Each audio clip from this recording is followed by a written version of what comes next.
In Georgia, thousands of people are protesting in the capital, Tbilisi, for a fifth night in a row. They are clashing with riot police, throwing fireworks at officers who are shooting tear gas and water cannon. Now, the protesters are furious about what they see as the government's increasing ties to Russia, a country that currently occupies 20% of their land.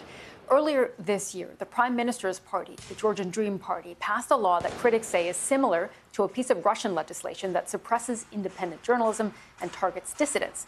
Last week, the Prime Minister said he put European Union accession talks on hold, despite polls suggesting widespread support for membership, sparking this latest round of demonstrations. Well, the president of Georgia, Salome Zurabichvili, supports the opposition and the protesters. She says the current parliament is illegitimate and has vowed to stay in her job when her term ends in a couple of weeks. I spoke to her earlier. Madam President, you're calling on Western countries to back what you're calling a national movement in your country, referring to the protesters on the street. What exactly is it that you are asking the EU and the US to do? Well, the same thing they have been doing for now more than 30 years since the independence of Georgia, which is to support us in our path towards European integration, Euro-Atlantic integration, which is enshrined in our constitution and has been supported by our partners, but also by the Georgian population. More than 80% of them all over these years, whatever was happening, including the war or the occupation of our territories, that determination has never flinched. And today also we see on the streets that the Georgian population wants nothing else and nothing more than its independence and its European path. That's what the people on the streets are very calmly, very peacefully demanding. Our vote back, our European future back. So, Madam President, your Prime Minister has said that, quote, he is committed to European integration. No. Go ahead. It's not mine, Prime Minister, and he's not the Prime Minister of the Georgian population, because the elections were rigged. The elections have not been recognized by any of the democratic countries. So nonetheless, he has said, quote, we are continuing on our path to the European dream. He says he is reflecting the wishes of people who, as you have said, the majority of which in Georgia do want to see more European integration. What do you think of that? Well, I think what the Georgian population thinks, that nobody believes that it's no longer a dream that people understand and believe in. After the Russian law, after the Russian elections that we've had, and after the statement by the Prime Minister once elected, when he said that he was going to suspend the path towards accession negotiations, nobody believes he's suddenly turned around saying that he still wants the European future.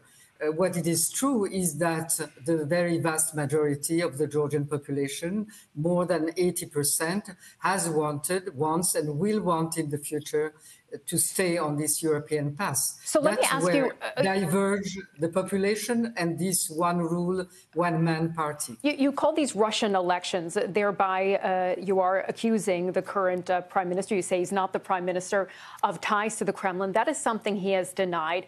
And in fact, the former Russian President, Dmitry Medvedev, you know, has called you in the past a puppet president. He said on Telegram that Georgia was, quote, moving rapidly along the Ukrainian path into the dark abyss. And he said it would, quote, end very badly. What do you think of that?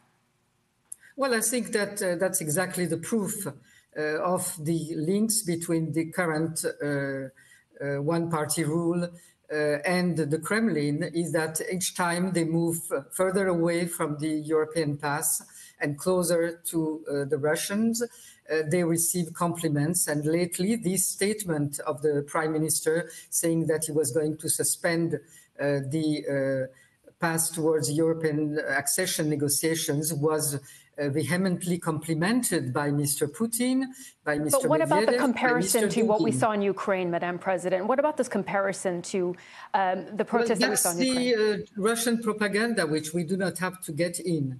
Russian propaganda that everything has to be a revolution, that everything has to be prepared by the West.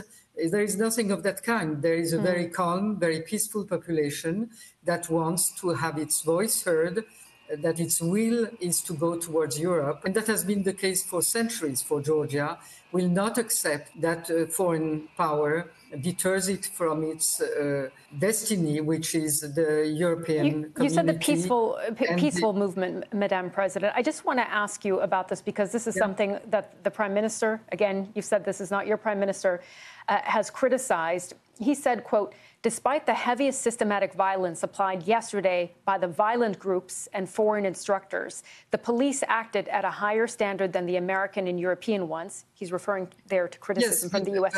And he said successfully protected... Why do you want me to comment the words of the Prime Ministers that is not believed by anyone? You have pictures, and you have the reactions of the partners, and you have the reactions of Amnesty International.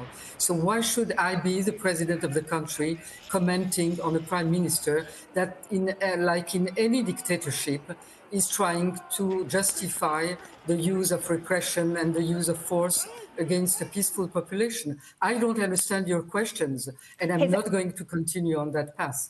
I just wanted to ask you about his accusation of foreign interference, what your response to that would be. I do not respond to the accusation of a prime minister that is talking the words that should be the words in Putin's mouth and Medvedev's mouth. I'm going to talk to you about what the Georgian population wants, about its demands of new elections because the last elections were rigged, because there was an interference by Russia in these elections, as there was in Moldova, as there is today in Romania. And that's something that is happening and will be happening in other countries if it's not stopped here in Georgia, if we are not supported, and if there is no understanding by the Western partners of what is happening. And if you want to understand, you're not going to understanding by listening to the Prime Minister or to the so-called Prime Minister or by trying to have me comment his words. Are you confident? If you're interested, there are many images all around the televisions of the world where you can see exactly what is happening on the streets of Tbilisi tonight, the night before, and the days before. Indeed, indeed. And these protesters have been out in force every night. Can I ask you, are you confident that they will be able to change this decision to suspend these EU accession talks? Well, I'm confident that it is what the Georgian population wants.